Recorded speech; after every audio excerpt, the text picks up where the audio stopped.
Should I put Hey, anything welcome on back. my... Oh. Okay. All right. We didn't even make it through the intro. Outtakes. Oh, my word. Welcome to the Downline podcast. Glad to have everybody back. It is 2025, and Downline exists to see biblical discipleship restored and catalyzed in and through the local church. This podcast is hopefully helping Christ followers walk more faithfully with Jesus while we pour our lives into others. And I am joined by, no hyperbole, one of my favorite people on earth. I know at least 7 people. My dear friend and former executive director. Shad, this is the one, this is the only thing we've had the same exact job before. Oh, Both that's former true. executive directors of Downline. So my friend Shad Berry. Shad, say hello. Hello. Honored to be ranked in one of the top 7 of your known people on earth. You're in the top 7 of 7. It's an honor. Hey, some of our audience that's more localized there in Memphis will be familiar with you, I'm sure. And then, lots of our audience won't. So take a few minutes and kind of introduce yourself and what you're doing now, and Vern and the kids, and help people get to know you just for a sec. Yeah. Thanks, Jamie. Really good to be here. So married to Veronica. We've been married for going on 25 years, 4 kids, all boys except for 3 girls. That was one of my go-to That's a good lines. one. Yep. So yeah, that was great. Ainsley, really Abby, Jack, and Claire. So Ainsley's 23, Abby's 21, Jack's 19, Claire's 17.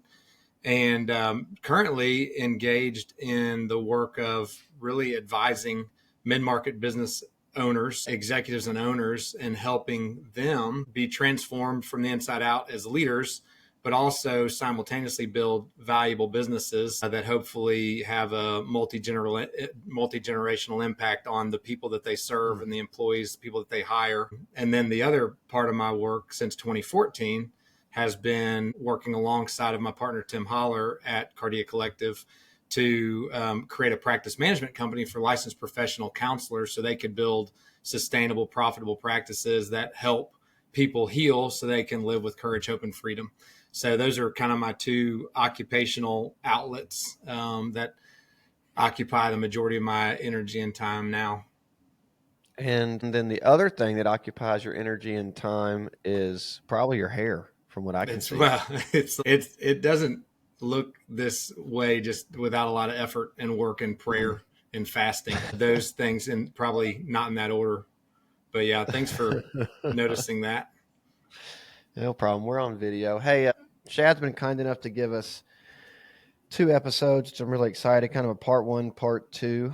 This first convo, Shad, I really wanted to. We've done a couple of these episodes where people share more of just kind of their narrative and things God's brought them through, and I think as people hear that, they gain in wisdom just from your own life experience, but also they're going to be discipling someone, pouring into someone with some similar questions and outlooks and struggles. And so I do think it's helpful in helping people build a framework on how to even help others process stuff. And I want to specifically talk through. So this was, I forget when, maybe 2009-ish, you made a really big vocational transition. And then, that involved a lot of family business, coming over to Downline where we got to work together for a while, which was really fun. But I know that was, right, there was some joy in that. There was some pain in that. There was tons of processing. I'd love for you to walk us through, if you're willing, how you went through making such a big decision. What did God teach you? And what did you learn from that sort of job change? Yeah. Thanks. Yeah, it's a huge story. I'm still learning from it. I'm still reflecting on it, praying about it. I think, and it really started in part when I went through Downline. So going all the way back to 2006, when I was in the 2nd class of Downline, and the question that God was imprinting on my heart. I'm the youngest of 8. I was working on our family business, and it was a great opportunity. I learned a ton. I was given a lot of responsibility at an early age, given a lot of room, a lot of rope to grow and experiment and try things and fail and struggle. And so it was extremely formative and instrumental. But the question that God kind of seemed to be imprinting on my heart as I was navigating Downline, considering this Great Commission, this central command, of making disciples of all nations in the church home community, the question that came up was, can I become who God made me to be and stay there? And that was the question that I started wrestling with. And Veronica and I both, and I cannot overstate how dramatic of a question that to consider leaving our family business just felt like the most difficult thing to even consider or to talk about out loud. In hindsight, I wish it hadn't have been, but in some cases it was probably a big idol in my own life. But so What God made really, that so, let me interrupt you. What made that so scary, other than probably the normal things we would consider of just pressure and guilt and expectation, whatever it may be? But at them, it was just the family of origin scenario. Like I was the youngest of 8, 4 older brothers. I wanted to prove. So I would say I'm a recovering people pleaser. I'm somebody that, I wanted to deliver. I wanted to prove myself to my older brothers, to my dad. I wanted to rise in the ranks. I wanted to grow in, stature and favor with them.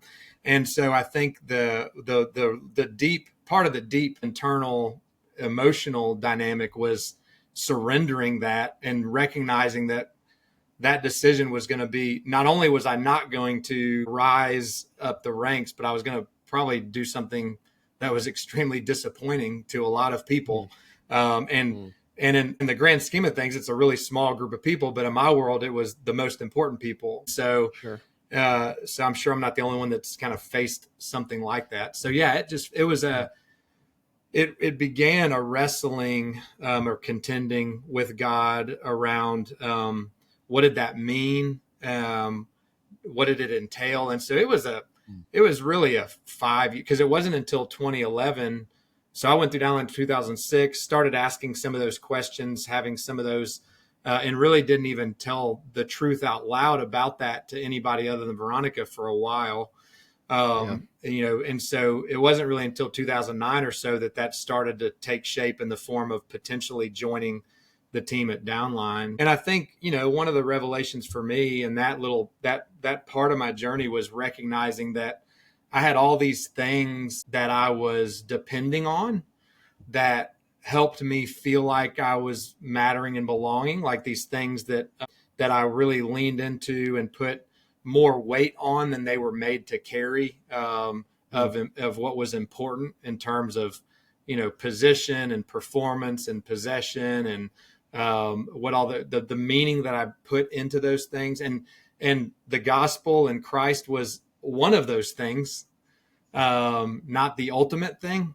And I think not the ultimate relationship. And so and I say all that, not standing here is like, oh, and now he is. My flesh is still extremely, seems to, be magnetic toward trying to, an idol factory. But it was a real powerful confrontation for me of some of those things that I had been depending on, and people whose pleasure I was more interested in than God and Christ. And so that has been an ongoing lesson, but certainly was a big part of that process. Did you see that in the process, or are you seeing that as you reflect on it? Both, and I was aware of it, becoming more and more aware of it in the process, and remember talking about that vividly at the time, but also a lot of recognizing some of the challenges, the relational challenges that it was hard to discern. Is what I'm doing honoring? Is it obedient? Is this even a matter of obedience?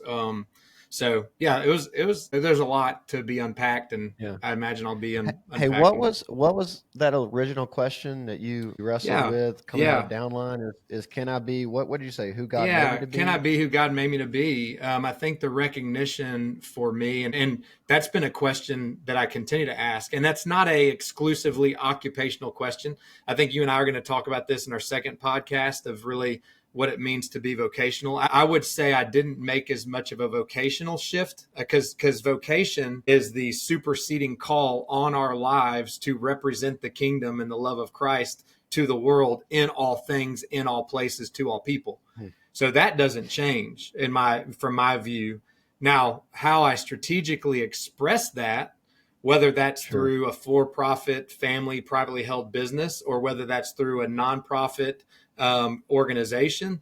Those are two different occupational strategies that Mm. I can express that through. So it really felt like for me to continue to grow and to lean into my calling and to what I think is my God-given expression of that calling. I think it really necessitated, and I know now looking back, it necessitated me transplanting myself from one, maybe this greenhouse where I was protected and insulated and safe and cared for and nurtured, and then saying, all right, it's time to take that tree and put it in a different environment and see what happens. And that's kind of what it felt like. It was like, I just have, I just have to go Mm. see what'll emerge, what fruit might come Yeah. if I'm Yeah. outside of that space.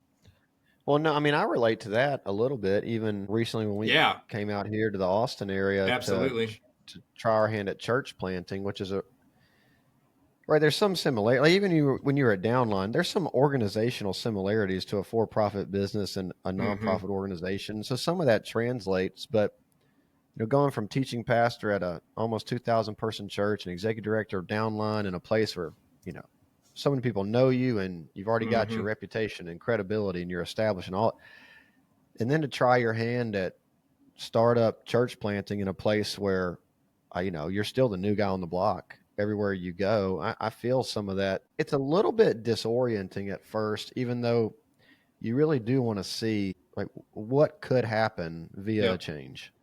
So one of the things that I've really gravitated toward is this idea of like a spirit of adventure. So I remember when I first came into Downline, the Southern Baptist Convention had released a book. I think it was called Retreat or Risk, or it's something about the Great Commission. And it was talking about the risk of stewardship. Like to be a steward inherently invites us into adventure and into risk. And even since then have recognized, like, if you go back to the ancient idea that the equator represented the edge of the earth, and if you went to the equator you'd fall off the end of the earth, and like it Some that people still believe that. that's true. There's some flat earthers out there, but that emotional barrier or boundary or conviction that, hey, stay safe, don't go to the edges, don't go seed, like there's something appealing to me that wants to draw me into something more adventurous. And not that I'm Sure. I'm certainly not doing anything super risky. People are doing far more risky and adventurous things, but like to go see. So when you're operating, I think, and cooperating with the Spirit in the kingdom, I think you're more inclined to see what's possible Mm. versus playing it safe. And I do think that's an element of like being wooed by God, wooed by the Spirit, compelled by love. And you see that time and time again scripturally. And so I think that when I'm tempted in my flesh to stay safe and secure, and I'm saying this realizing that lots of people could look at my life and say, you're not really risking that much, pal. So I Sure. recognize that. But there is a desire to, be creative and expressive. And I think God's inviting us all to do that in unique ways based on how he's wired us and what he's given us to see. And Well, and I think too, almost by definition, risk is somewhat relativized, right? I mean, depending on someone's situation and circumstance, there's a degree of one thing would be risky for another mm-hmm, person that would be no risk at all. right. That's where the spirit comes in. But along those lines, right? Because I'm sure a lot of our people talk, they want to make change, they want to do what great things for God, all these things. What's Mm-hmm. the line between, or at least discerning, spirit led stewardship versus straight up foolishness? Yeah. Yeah. And we're, these are conversations we're having with kids. And I think these are great discipleship conversations because God gives us, I think there's so much freedom that we're given to cultivate and create and have dominion. Like I think there's not one particular specific way. Sure. I do think we tend to culturally really restrict what ministry looks like. That ministry is a particular role in a particular church with a particular people doing particular activities. And so sometimes that can hyper focus people on and diminish a bunch of other stuff. And so I think as people are discerning what they do with their lives, I think a better question is, what contribution am I compelled to make? Human beings, C.S. Lewis said, human beings are made to have needs and meet needs. Jesus saw the masses, and he saw they were like sheep without a shepherd, which is basically dead meat. And he saw it, and he had an emotional response to it, moved to compassion, and then he acted in prayer and equipping and developing and training people. So like, I think all of us, if we're trying to do something for God, I think that's this is Shad talking. I think that's a difficult starting point versus how can I be faithful to contribute to the needs of other people made in the image and likeness of God? Like, what needs do I see? How am I equipped to move toward that? And I just think if we do that faithfully, consistently, that the body of Christ is so diverse and uniquely equipped, as Paul describes it, to go and do a ton of things. So, yes, I mean, tying that back to your question, like sometimes you're seeing people, you could say foolishly chasing something that appears to be a good endeavor. And maybe it is, but it also may not line up, or it also may be premature. Like I think that's where we see a lot of people, you're not ready for that. Like that's a great dream. You're not ready for that yet. So how do we prepare for that? Well, and I think so, and that was more what I was grabbing at, is that readiness is, and in my ministry world, it's like every 25-year-old dude thinks he's Matt Chandler and, the most gifted thing that is about to plant the church. And in that readiness, and maybe it's Western culture in general, but competency is much more easily formed than character. But at least in my own life, charisma, and what I've seen in others, charisma can, but charisma that. and competency it will not carry you through. It can get you started, right? But most of us need. So, I mean, Moses goes in the wilderness. He's out there for 40 years in preparation, and so like there's deep character formation, which is why discipleship is so important. That sometimes our dreams outpace our character. I guess is what I'm saying. Yeah. I would agree. And I think even the construct of the church and the way that we develop is that, or letting a process take shape of like really allowing somebody and for the individuals to have permission to go through a developmental process that's going to be painful. I mean, it's not simply going to be a matter of learning skills and gaining knowledge. Like there's experience and exposure and apprenticeship and walking alongside of other people that are going through similar things that help form and fashion us. But I think there can tend to be a level of impatience, and I still wrestle with that of the narrative that I'm supposed to be further along and doing more and doing better and know more, comparing myself to others, that I think can be harmful. What was the most difficult, or like, were there any dark moments post kind of that big transition for you, coming out of the family business into Downline, even into what you're doing now? I'm sure there were. Shortly after I left our business and started Downline, we also went through a trial that I've talked about. It's just such a part of our faith journey and testimony, but we had a failed adoption. And so those two things felt like such close proximity to one another that those, so it felt pretty dark relatively quickly after all that, and probably caused me to question, in some way, shape, or form, like, is this a judgment against me? Did we, is this a result of which I don't think is the case at all, but at the time there was some temptation to conflate the two. Yeah, for sure. And then we didn't make it that easy on you your first year at Downline. Here was this guy. He's loud. He is funny, which is good, but he dresses corporate. He's true. Loud, and he tries to start making me use something called Salesforce. I've never been more disappointed in my life. That went over like a lead balloon. I came in pleated pants and cuffed pants and all corporatized. trying to get us organized, efficient. Y'all made fun of me for my buzzwords, but it was such a good experience for me to have to. The persecution. Well, it just was such a good opportunity for me because I was coming from this lens or position of kind of control of like, how do I control and organize? And I'm really glad that the environment resisted that in a good way, I think. So you guys put up a good fight, but it was all in good fun. But yeah, that was really interesting. Although you would come into my office and take your shirt off and throw darts, so there was. That's not even appropriate for the content of this podcast. Hey, I could have hidden 3 of my kids in the size of your pleats. Those were. They were well pressed.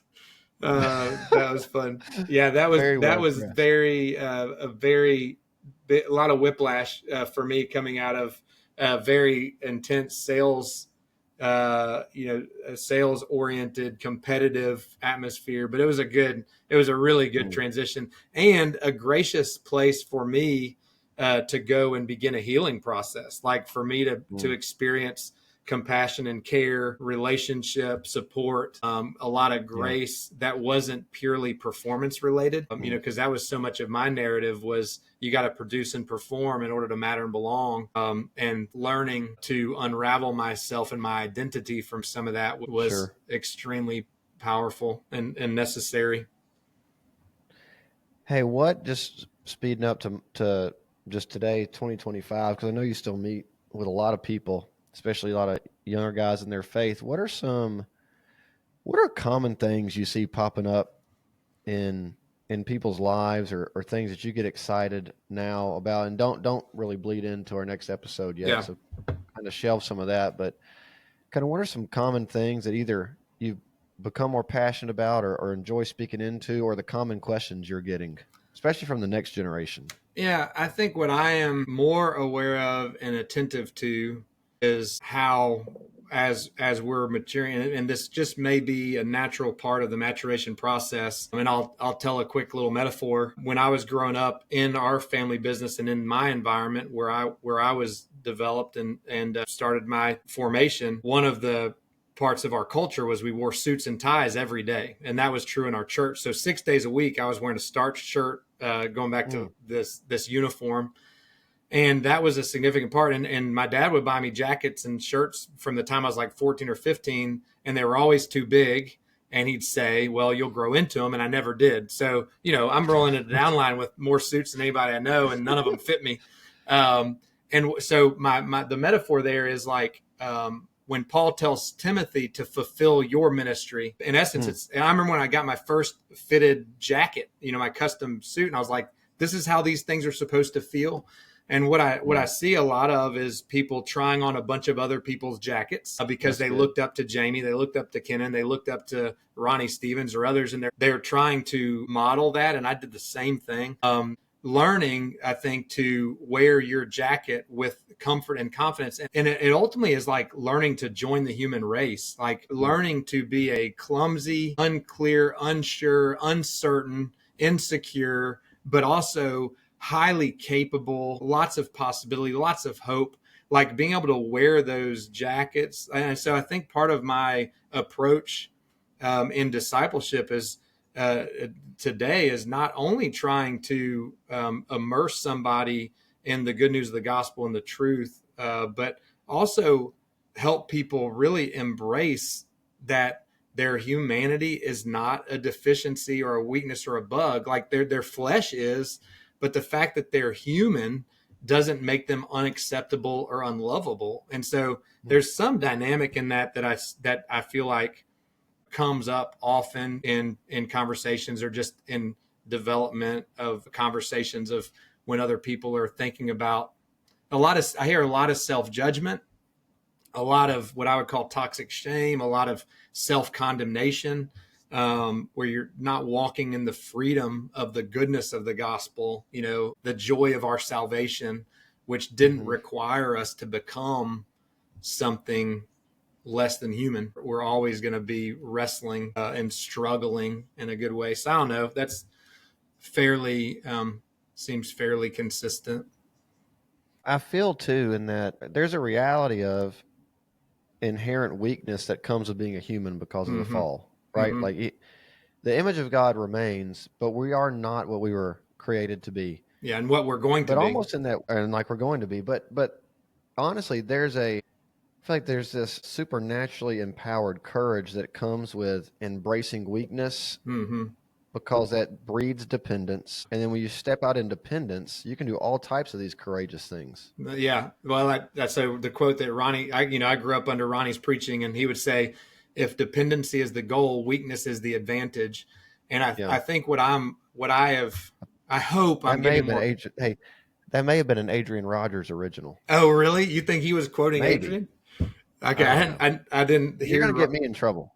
I'm getting myself in Well, I trouble. know Ronnie said it, so I'll attribute to him for now. But yeah, I think there's some notion that I think we still wrestle with in our flesh that says spiritual maturity is transcending our humanity, somehow Hmm. approaching or achieving glorification here and now, versus embracing this progressive, Hmm. ongoing sanctification and the freedom of wrestling in community, in confessional community with one another, where we're not so afraid of being rejected, being set aside, being judged, being singled out. So seems vital in our relational intimacy with Hmm. Christ that Yeah. we accept that part of our nature right now in relationship with Him this side of heaven. Well, I'm thankful for you for your friendship and for jumping on. That we'll close it out here, and everybody come back for part two next week, next episode. Shad and I are going to actually talk about. He flirted with it earlier because he can't help himself. He lacks self control. That's true. But Low yes, impulse both very control. true. uh, but the idea of vocation, the idea of calling, bring glory to Christ through work. All work. We're going to jump into some of that. So if you wrestle with that or talking with anyone that does, I think and hope it'll be a meaningful episode. Shad, thanks for your time. Thanks, Jamie. Yeah. Hey, give us a follow.